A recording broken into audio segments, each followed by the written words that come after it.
Pontian நகரிலுள்ள 3 கேளிக்கை மையங்களில் குடிநுழைவுத்துறை அதிகாரிகள் நடத்திய இரவு சோதனையில் 29 வெளிநாட்டு பெண்கள் உட்பட மொத்தம் 32 பேர் கைது செய்யப்பட்டுள்ளனர். ஜொஹூர் குடிநுழைவுத்துறையின் இயக்குனர் டத்தோ முகமது ருஸ்டி முகமது டாருஸ் கூறுகையில், ஆப்ஸ் ககார் என அழைக்கப்பட்ட இந்த சோதனை நள்ளிரவு 12 மணியளவில் நடைபெற்றது. இதில் குடிநுழைவுத்துறையின் செயல்பாட்டு பிரிவைச் சேர்ந்த 35 பேர் பங்கேற்றனர்.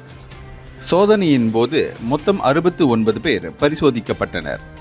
கைது செய்யப்பட்டவர்களில் 17 வியட்நாம் பெண்கள், 11 இந்தோனேசிய பெண்கள், ஓர் இந்தோனேசிய ஆடவர் அடங்குவர். இவர்கள் 18 முதல் 40 வயதுக்குட்பட்டவர்கள் என தெரிவிக்கப்பட்டது.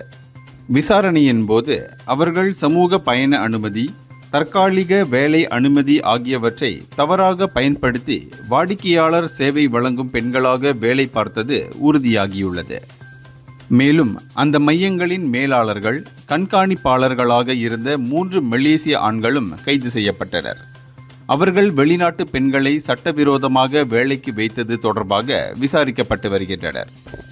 இந்தியர்களின் இதய குரல் மக்களோசை.